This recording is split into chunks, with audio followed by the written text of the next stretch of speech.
Continue with the class. So the next topic, it is diverticulitis. So what is this diverticulitis? So diverticulitis is a small bulging sac or pouches of the inner lining of the intestine. Okay, so diverticulitis, it is usually a small bulging sac or pouches of the inner lining of the intestine that becomes inflamed or infected. Okay, so that becomes infected or inflamed.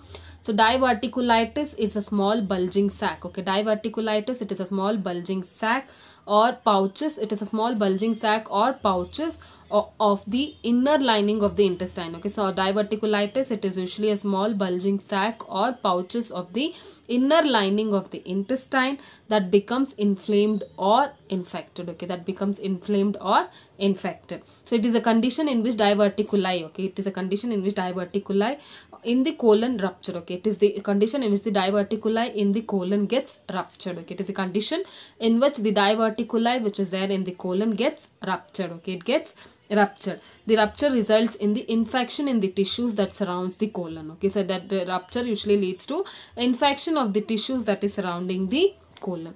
So diverticulitis, it is a small bulge like a sac or bulging which is present in the inner lining of the intestine that gets inflamed or infected. Okay, that gets inflamed or infected. So this is a condition in which the diverticuli in the colon gets ruptured, and that usually causes infection in the tissues. Okay, that usually causes infection in the tissues, and that usually the tissues that is surrounding the colon. So that is usually about this diverticulitis. What are the causes? So major cause, it is usually unknown. Okay, the cause is usually unknown. It might be due to low fiber rich diet. Okay, it might be due to intake of low fiber rich diet or lack of exercise, smoking, obesity, or eating processed foods. Okay, eating processed, which includes white bread, white rice, breakfast cereals. Okay, most of the breakfast cereals, and so that is usually in case of if the person is suffering from constipation. Okay, the causes is usually unknown, but the cause, it might be due to eating processed food like white bread, white rice, breakfast cereals, or eating low fiber rich diet, smoking, obesity, as well as constipation. So diverticulitis, it is usually a small sac or pouch which is present in the inner lining of the small intestine, which usually gets damaged, which usually gets inflamed or infected. So diverticulitis, it is a condition in which the diverticuli of the colon gets ruptured, and it usually causes infection in the tissues that is surrounding the colon. That is usually about this. So causes, so that is usually about this. That is mainly that causes, it is usually unknown, and it is usually might be due to eating low fiber rich diet, obesity, smoking, lack of exercise, or eating processed foods such as this one, what is that, white bread, white rice, or breakfast cereals, as well as constipation. Okay, as well as constipation. About the pathophysiology of this diverticulitis. So this usually occurs when there is inflammation of the segments of the GI tract. Okay, so when there is inflammation of the segments in the GI tract, when there is inflammation in the segments of the GI tract, that usually leads to mucosa and submucosal layer of the colon. Okay, it herniates. Okay, it gets inflamed or it gets herniates through the muscular wall. Okay, the mucosa and submucosal layers. Okay, the mucosa and submucosal layers of the colon get herniated through the muscular wall. Okay, it herniates through the muscular wall. So it is inflammation of the segments of the GI tract that usually leads to mucosa and submucosal layer of the colon herniates through the muscular wall. So due to this, what is happening? The areas which is there, it discontinues with the segment. Okay, due to this, what is happening? The areas which is there, it discontinues with the segment of the normal bowel which is occurring between the diseased portions. Okay, normal bowel is occurring between the diseased portion. Due to this area discontinuing, okay, due to this area discontinuing, the normal bowel is occurring between the diseased portions. Then there is out pouches of this mucosa. Okay, there is out pouches of the mucosa where it is opening. It is opening in the mucosal surface of the bowel. Okay, it is opening near the mucosal surface of the bowel. So that is usually there. And then the colonic mucosa. Okay, the colonic mucosa herniates through the smooth muscle layer. Okay, the colonic mucosa herniates through the smooth muscle layer. Okay, so due to this, what is happening? The colonic mucosa. Okay, due to this, what is happening? The colonic mucosa herniates through the smooth muscle layer, and due to this there is hypertrophy and contraction of the muscles. Okay, due to this there is hypertrophy and contraction of the muscles, which increases intraluminal pressure and degree of herniation. Okay, so due to this, what is happening? Hypertrophy and contraction of the muscles. Okay, due to this there is hypertrophy and contraction of the muscles, which increases intraluminal pressure and degree of herniation, and due to this there is abscess formation. Okay, due to this there is abscess development, and it eventually perforates. Okay, due to this there is abscess development and it eventually perforates, and due to this it leads to peritonitis and erosion of blood vessels with bleeding. Okay, due to this it leads to peritonitis and erosion of the blood vessels with bleeding. So that is normally pathophysiology. What is happening? There is inflammation of the segments of the GI tract that usually leads to mucosa and submucosal layer of the colon, which herniates through the muscular wall, and then this leads to areas are discontinuous with the segment of normal bowel occurring between diseased portions, and this leads to outpouches of the mucosa appear as like openings from the mucosal surface of the opened bowel. Then the colonic mucosa herniates through the smooth muscle layer that usually leads to hypertrophy and contraction of the muscles, increases intraluminal pressure and degree of herniation that usually leads to abscess development and eventually perforates. Then it leads to peritonitis and erosion of the blood vessels with bleeding. So this is usually about this pathophysiology of the diverticulitis.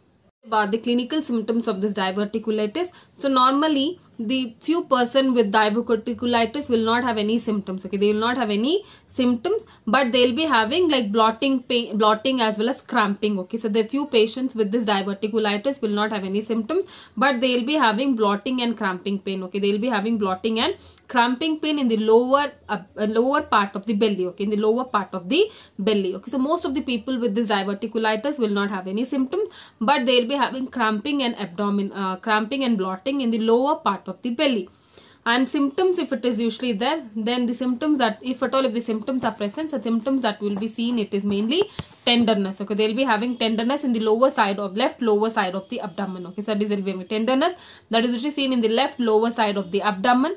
Then they will be having blotting, fever, chills, nausea, vomiting, constipation and diarrhea, and also they will not be feeling hungry. Okay, they will not be feeling hungry, and bleeding will be there, like bright red or maroon blood will be seen in the stools. Okay, bleeding that is bright red or maroon color will be seen in the stools, and burning pain will be there in the urine. Okay, when they pass urine, so they will be having burning pain and also bleeding from the rectum. So that is, most of the person with this diverticulitis will not have any symptoms. If at all, if symptoms are present, they will be having blotting and cramping in the lower part of the belly. If at all, if they develop symptoms, the symptoms that they develop, it is the tenderness in the left lower side of the abdomen, nausea, vomiting, fever, chills, blotting, cramps, constipation and diarrhea, and also they will be having bleeding. There will be bright red or maroon color will be seen in the stools, bleeding from the rectum, and burning pain in the when they pass urine. So these are usually the symptoms that is usually associated with diverticulitis. So next is diagnostic. Diagnostics, we go with medical history and physical examination will be collected. Blood test will be done. Stool examination will be done. Colonoscopy will be done. And barium x-rays will be conducted. Abdominal ultrasound, CT scan, x-rays of the organs in the abdomen. So that is normally the diagnostic test that we go. It is mainly we go with like medical history will be collected. Physical examination will be done. Blood test will be done. Stool examination should be done. Colonoscopy will be done. Barium x-rays will be conducted.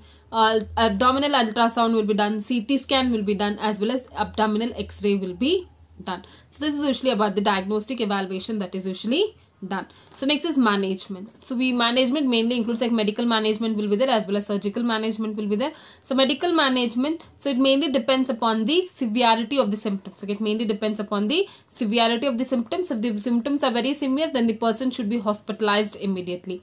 So management mainly depends on the severity of the symptoms. Like if it is very severe, then immediately the person has to be hospitalized. Okay, immediately the person has to be hospitalized. Or if the symptoms are not so severe, then we go with home remedies like high fiber rich diet should be given. Okay, high fiber rich diet should be given. This is mainly given to prevent constipation. Okay, it is mainly given to prevent constipation as well as to prevent the formation of more diverticula. So that is usually what is that, like if the symptoms are severe, then the person should be hospitalized, and if at all if the symptoms are less, then we go with home remedies only, like high fiber rich diet should be given. So that is to prevent constipation as well as to prevent the formation of more diverticula. And the management, if this mild the person is having like abdominal pain, mild abdominal pain, then we can go with giving them antispasmodic drugs. Okay, we can go with giving antispasmodic drugs such as chlordiazepoxide, okay, chlordiazepoxide, dicyclomine, atropine, phenobarb, and hyoscyaminine. So that is usually what happens with mild abdominal pain. They can go with giving them antispasmodic drugs. So example, it includes like chlordiazepoxide, dicyclomine, atropine, phenobarb, and hyoscyaminine. Okay, so these are usually the drugs that is usually given in the in case of this abdominal pain. So next is in case of this like diverticulitis occur, antibiotics can be given. Okay, antibiotics can be given. So antibiotics commonly we give is ciprofloxacin, metronidazole can be given, cephalexin will be given, and doxycycline will be given. So that is ciprofloxacin, metronidazole. Then we go with cephalexin and dicycline, it is usually given. So that is usually about this management. So management, if symptoms are severe, hospitalization should be done, and if the symptoms are less, then we go with home remedies, that is high fiber rich diet is given. Then we go with like antispasmodic drugs will be given as well as antibiotics will be given.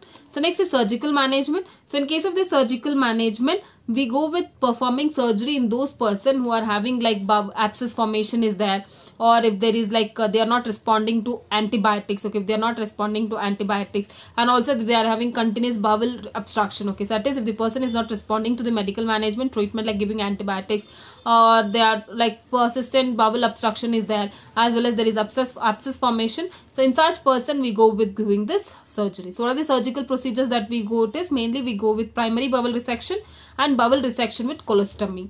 So in case of the surgery, we perform two types of surgery, that is primary bowel resection and bowel resection with colostomy. So in case of this primary bowel resection, in this procedure what the surgeon does is, the surgeon will be removing the diseased part of the intestine. Okay, the diseased part of the intestine will be removed and it reconnects with the healthy segment of the colon. Okay, so diseased part of the intestine will be removed and then reconnects it with the healthy part of the colon, that is anastomosis is done. Okay, so that is the diseased portion is removed and the other portion, uninfected portion, will be connected with the healthy segment of the colon. So that is usually done. Next is bowel resection with colostomy. So in this surgery, the patient it depends upon the inflammation of the colon. Like it mainly depends upon the inflammation of the colon. So that is, in that case, what they do is that they go with this colostomy. Okay, they go with this colostomy. So that is mainly in this, the surgeon makes an open. Okay, the surgeon makes an open in the abdominal wall. Okay, he makes an open in the abdominal wall. The unaffected part of the colon is then connected to this open part. Okay, the unaffected part of the colon is connected to this stoma. Okay, this is connected to the stoma, and the water is allowed to pass into the bag. Okay, the water is allowed to pass into the bag. So in this